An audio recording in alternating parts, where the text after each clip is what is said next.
Talk Diz, a show that gives you everything you need to know to help make your Disney vacation as magical as can be in just about 20 minutes. I'm your host, Jeff Coviello. With me each week is Disney Master Sandy from Easy Diz by Instant Impressions Travel Services. Sandy, how are you doing this week? I am doing swimmingly. Swimmingly. Oh, how appropriate. The pun very much intended. Well, that's because tonight, I've heard all these rumors and it's been on news sources that there is a free water park day attached to a Disney vacation, and that's what we're here to talk about. Let's waste no time. What can you tell us about it? Well, could you repeat that word again? Free. We don't hear free. Often? The word is free. It was shocking. Yeah. I have to say. The news came out, and I kept waiting for the fine print. We see a lot of free offers from Disney. We even had the year where you got a free park day on your birthday. We certainly all know about free dining. And all of a sudden, I started getting all these press releases on a free water park day. And I kept reading and looking for the catch, and I couldn't find one. And so I'll be honest, I went to several of the sources that we have as an earmark travel agency to make sure I wasn't missing something. But it's kind of exciting news if you make it work. In 2025, Walt Disney World is offering a free water park day to every on-site guest. There is a teeny tiny catch to it. It is going to be your arrival day, and we'll talk in a minute about strategies for that. But it doesn't matter how you book your vacation. If you are in a Walt Disney World resort, not a Good Neighbor resort, not something that put, near Disney Park in their name, the actual Disney resorts with Disney transportation, regardless of how you booked or paid for it, you're getting that free water park day, including all of our DVC friends. Well, and that was the first question I asked you, right? Because... And you thought I was yanking your chain. I did, because as Disney Vacation Club owners, which you and I both are, and, you book some of my vacations and DVC is some of them as well, typically the DVC vacations don't necessarily play by the same rules when it comes to these types of giveaways. So I was surprised. Not qualified for anything because, for those that don't know, that Disney Vacation Club is Disney's own personal timeshare in select resorts. So they're, as I like to say, a captive audience. They have your money. You own this deeded real estate. You're committed. And while there are some great perks for being a DVC member, usually the new announcements that come out, like free dining or buy 4 days park tickets, get 3 free, never apply to DVC members. But this one, across the board, every hotel room on property. Well, so when we talk about Disney Vacation Club, we talk about our friends over at dvcnews.com. So check out dvcnews.com, because for more than a decade, DVC News has provided the latest news and information regarding the Disney Vacation Club timeshare program and its member resorts. Visit them at dvcnews.com, where you can sign up for their email newsletter, or look for them at facebook.com/DVC News or twitter.com/DVC News. They definitely will have some information on this. I'm sure they will have a bunch of information if any of the DVC stuff appeals to you. But it was a very, very welcome bit of information that I got from you, because you are who I go to first for all things Disney. I'm very excited for it. The water parks attached to the DVC vacation. It did what Disney wanted it to do. It put that buzzword free out there, and it created great conversation. Like you said, I think you texted me a couple hours after it came out, and I'm going to get a little personal here. I believe that your question ended with multiple laughing emojis, because you were pretty sure you weren't included. I was almost guaranteed it wouldn't be included. So, but it's. But it got people talking. Yes. It's kind of pumping some life back into the water parks, because we've talked about the water parks before, and I think they're underutilized. And as we've talked about before, things like Genie and magical fast passes and all of those things, Disney creates some of these opportunities to spread out the guests. And I think that this opportunity to spread out the guests may work in their favor, because even though they're giving you something for free, let's be honest, if 5,000 people go to the water park today, instead of going into a theme park, it's 5,000 people less standing in the theme park lines. So you're creating a better experience for those in the theme park. They're not standing around with so many people. And you're creating a great experience because who doesn't love something free? And free admission is pretty unheard of. So it's a win-win. Well, and I'll give a little bit of an extra one too, right? Because you and I had talked about it's the day of check-in. So if you're flying in on a specific morning and your room is not ready, because as we know, check-in is not necessarily available. If your room is not available, it can be up until 4:00. Rather than having to stay at the resort and having to figure out what you're going to do over there, you can go spend some money at the water park. They're more than happy to take your money over at the concessions over there. So it's just another way, like you said, spread it out, but also another place where you can enjoy. It is check-in, check-in day. That's the most important detail that we've gotten so far, correct? That is the detail. And I'll be honest, I've thought about it a lot. You know that they never consult me. I don't know why. Me either. And I always think of, is there a better way to do this? And I really thought about it. And I'm like, I wish they offered it on check-in day and checkout day, because it might be great to enjoy on checkout day. But there are real logistical reasons and possible financial reasons that it's only being offered on check-in day. So it makes sense, but it may be hard for some of you to use. So we're going to talk through today how to use it, strategies to use it, whether you really just don't care, and it's okay not to do it. Sure. But I do want to be very clear, because I love our listeners. We still every week get people that started episode 1 and listen to everything. We are recording in 2024. This is a 2025 benefit only. So if you're listening this week or anytime in 2024 and traveling in 2024, this will not be a benefit for you. No, but as the travel specialist, you're working with people that are planning for 2025. So we've got a lot of them. It definitely makes sense. So before we even go any further, let's go over the choices, because we do have 2 water parks on property. There's Typhoon Lagoon and Blizzard Beach. We've done detailed episodes on both of them. Typhoon Lagoon, episode 119. Blizzard Beach, all the way back to episode 65, when we were just a year old. We were crawling at that point. And both of those go into a lot of detail. What's there? What makes them different? You'll hear, obviously, our podcast is about our opinion. And if you start looking even further, you'll see everybody's got a different opinion. Which one is best for little ones? Which one is best for adults? They all have great things. I think a lot of it is subjective. They all have big pools. They all have lazy rivers. They all have a little kids area, whether it's training camp or Catch a Kitty Creek. I think I have to go to Typhoon Lagoon just because I'd like to say Catch a Kitty Creek all day. Sure.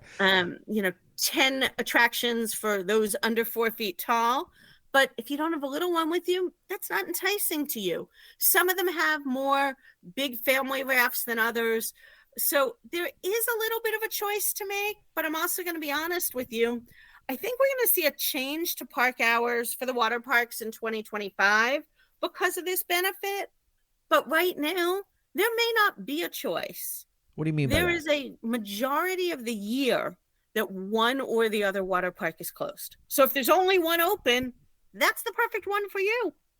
So I guess historically, let me ask you that question. Have they been closed for refurbishment purposes? Are they closing them intentionally to divert crowd? What has been the historical significance between them for them both not being open at the same time? We've seen a lot of differences, and let's be honest, there's a couple of factors that I think go into it. I don't know the Disney answer. I know the answers for when I'm planning with clients. Sure. When people plan December and January vacations, they say to me, it's going to be swimming weather, right? And I always say, for your kids, yes. For the adults, you're going to be sitting on the side of the pool with a sweatshirt. Right. I've gone in December, and it is rare, but it has happened. There have been frost warnings. I've gone in December, and it's 70. Yeah. Now, if I'm from Canada, that's probably warm and wonderful. Sure. If I'm from Georgia, I'm not getting into a water park water all day long. Right. So I think the winter months are the ideal refurbishment. It is large. If you think about, in order to refurbish pools, they have to drain everything. I can't even imagine just the process of draining all of this water. So it is time consuming, but I do think also from a business standpoint, why staff 2 entire water parks when it's the middle of winter and most people aren't going? I will also say there are days we probably get anywhere from 5 to 15 days a year where we'll wake up to an email that says Typhoon Lagoon is closed today due to cold temperatures. Right. That's definitely happened. So, this is a benefit that is definitely awesome if you can take advantage of it, because a 1-day pass is going to cost you $69 to $79. You can add the water park feature to your vacation. And let's say you have a 4-day park hopper, you get 4 days of water park entrance. I've never met anybody that's used all of them. No. However many park days you get that many water park day entrances. But let's be honest, how many people are going to the water parks 4 or 5 days on their vacation? So this opportunity for one free day is great. So my question to you, before, and then I'll let you finish. We don't have anything that tells us right now that when they are both open, that they're going to force you to choose one or the other. That may happen, but that's not something that's been released yet. Well, when you say force you to choose, I will say the interesting thing about those water park tickets, if you actually purchase them, even if you have a park hopper, you can't hop water parks. Correct. There may be issues where one park is at capacity. If you're using this free water park day in August, yes, that could happen. Yeah. But I don't think they're going to say everybody today must go to Typhoon Lagoon, right. even though that's they're both open. That's really my question. Right. I don't see that happening. Now, again, if I were going, I don't know that I have a big preference. I am a lazy river girl. Give me my book. I put my Kindle in one of those waterproof pouches, and I could read my book and ride the lazy river all day. So quite frankly, I would go out to the bus stop and get on whichever bus came first. Right. That's how I'd pick which water park I'm going to, because it's not going to make a huge difference to me. For others, it may matter. But here's the other consideration, because, again, it is first day, like you said. It can be a great first day. I would say, talking about theme parks, we sell arrival day tickets to about 80% of our clients. Because I think if your plane lands at 1 o'clock and you get to the resort by 3 o'clock, especially if you're a first-time Disney guest, it's a great way to start your Disney vacation. Go into the theme park, spend a couple of hours, not that long, 14 or 16-hour day for your first day, and kind of get that preview. But the water parks are different than the theme parks. Most of the year, you're going to find that the water park is closing at 6 or 7 at night, unlike theme parks that are closing between 8 and 11 at night. Right. So the timing of, is this really going to work for everybody? I'm going to say the answer is definitely no. There's no way it works for everybody. Do I think a lot of people might change how they plan their vacation? I think maybe, and I want to be very clear to anybody listening, this is a total guess on my part. I think maybe 20% of our clients are going to take advantage of this benefit. Huh. So I guess that answers the question I had for you, because I was going to ask you, do you think that most people will use this, causing like bigger crowding at the water parks? It sounds like you're thinking that might not necessarily be the case. I don't think so. Again, people are going to be weather dependent. If I'm planning with somebody who's going November, December, January, February, most likely, I'm not going to recommend it. Think the opposite. In August, it might be a good plan. Sure. But it also might end up being a totally rained out day. And So it's impossible to know that really until you're there too. And until you're there or almost there. Yeah. If you're thinking you're going to do this your first day, and we know every person going on vacation is like the weather app stalker. I can't even tell you how many weather screenshots I get in a week. Everybody's a meteorologist when they're going on vacation. The great thing is you can always add a day to your theme park tickets as long as you do it before you use your last day. So if you're thinking I'm doing a water park day one, but then you get there and you change your mind, you want a theme park, you can go to the front desk and add that day. Or it's 2 days before you're leaving on vacation and you look and you say, a water park sounded great, but 60 degrees in a water park doesn't sound great to me. Sure. Call your travel specialist, call whoever you've booked your trip with, and add the day there. That'll make it less stressful for you. And again, timing is a big thing. But I think part of why I don't think every person is going to use this benefit is when we work with clients, we talk a lot about creating your plan, what's going to make you happiest and most successful. And for those going for the first time with little kids, what's going to make your child know that you're in Disney? And there is nothing worse than being on vacation and having this wonderful plan and having your child constantly say, when are we going to Disney? Right, yeah. Remember, most little kids, when they think of Disney, they think of the castle. They're not in Disney till they've hit Magic Kingdom.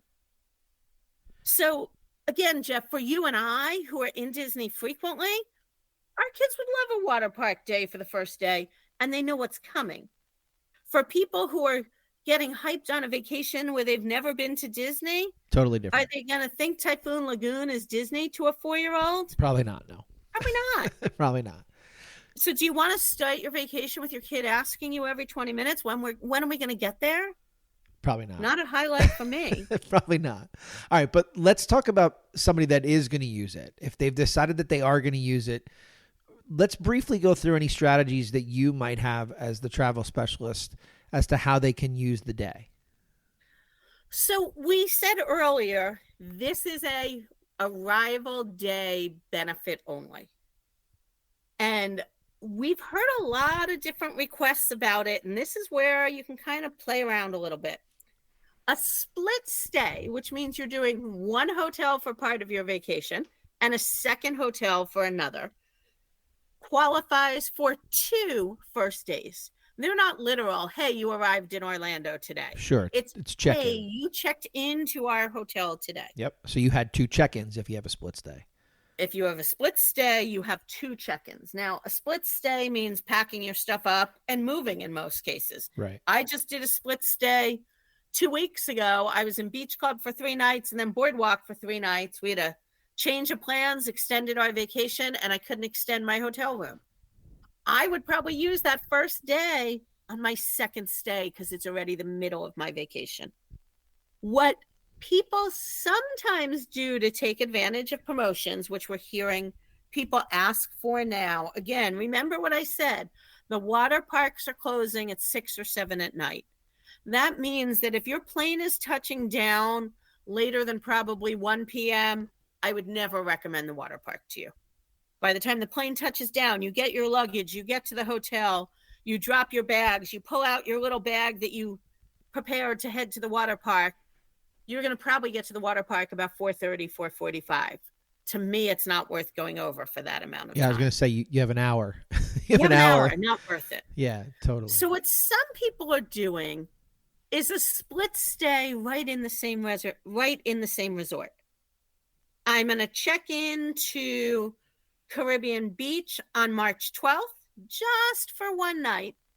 And then I'm going to check into Caribbean Beach on March 13th for my 5-night or 6-night stay. That gives you 2 first days. Sure. Here's the good, the bad, and the ugly to it. It may be seamless. We can set up the reservation for what's called a continuing reservation. Let them know that you're going to be there on 2 separate reservations. We do that sometimes. Let's say a guest is arriving the day before the 30% off promotion happens. They do one night at full price, but they don't want to pay full price for their whole vacation. So they do that second night. 99% of the time, you will not have to move rooms. I always say to my client, Disney doesn't want to have to make up the hotel room. The time it takes for them to make up a whole new room because you're checking out and somebody else is checking in is way less time than them to come in and make the beds and take out the trash. Sure. If they can help it, they want to leave you there. But sometimes the puzzle that is room assignment doesn't work. And I will tell you that very frequently, when they're oversold in a particular category, people on a one-night stay are the first people to get a very magical upgrade because they're happy to give an upgraded, more expensive room and only take it up for one day than for 6 or 7. That makes sense. So sometimes that's how it works out. If you're at a hotel that does a lot of school groups, it might be that you have to move because day 2 starts their school block. But that's a way, if you want to really be creative, and again, you're still okay not getting to the theme parks in that case till day 3 to take advantage of that free benefit. All right. So listen, we're coming to the end of the program today, but there are a couple things to think about when you're dealing with water parks. So we didn't want to say goodnight without mentioning them. So give us a couple things that we should keep in mind if we're going to take advantage of this. Most guests at Walt Disney World don't have a car. So you're using Disney transportation. You're taking a bus. There are not water park specific buses. Now, again, if enough people take advantage of this offer, that may change. But the Typhoon Lagoon stop is usually part of the Disney Springs bus, and the Blizzard Beach stop is usually part of the Animal Kingdom's bus route. So you are taking a bus. It is time consuming. If you're there on a weather sensitive season, I always say, do you want to be wet and hopping onto an air conditioned bus? The bus transportation to me does make it a little bit more difficult. You can certainly drive there if you have a car, Uber, Lyft, or minivan to make that an option for you. But what about towels? Because that's always a question that people are up in the air about, right? You're talking about getting on a cold bus. What about the towels? And that's why I think they didn't make this a last day benefit. The water parks do not provide towels. You can rent a towel or you can bring your own. So I think what's going to happen, and Disney is not going to love my saying this, you want to take advantage of the free water park, you're going to put your stuff with Bell Services, you're hopefully at a resort, not all of the Disney resorts will make this work, but you're hopefully at a resort that has towels by the pool. You're going to go grab some pool towels and go down with you. Yeah. They don't want the pool towels going home in people's luggage, so they want to make sure you're coming back to the resort for days. Got it. One of the things that I always say to people to think about, especially those of you with young children, and when people say to me, my kids love a pool. If your kids just love a pool, I wouldn't be running to the water park. If your child is just happy to be in something splashy and wet, and they don't want to sit in a tube and go on a lazy river, and they don't want to do a big water slide, or they're not tall enough for it, or you as an adult don't like the big flume slides, so you're not taking your kid. Just like anything else, before you jump and say, as my brother-in-law would say, if it's free, it's for me, it may not be the right thing for your family. Make sure you are going to use the attractions that are there before you go out of your way to create this plan. Well, it's just like everything else that you say. It has to work for your traveling party. That's the common mantra we've had in this show since it's begun. This is absolutely no different. And for the situation that you're describing, it's not for that family. For the situation like mine, since the news is broken, I've been asked every day by my 7-year-old, are we going in 2025? So it really depends. Well-trained children. Yes, good job. It depends. But listen, I appreciate you jumping on tonight to give us the update for folks that are looking for 2025 vacations. Have a great week this week. You too. And that's a wrap this week on Let's Talk Dis. If anyone you know could benefit from this or any show, please share on your Facebook and Instagram for other Disney fans to enjoy. And don't forget to reach out to the folks at Easy Dis by Instant Impressions Travel Services for any Disney destination planning. Make it a great week. And as always, keep making memories.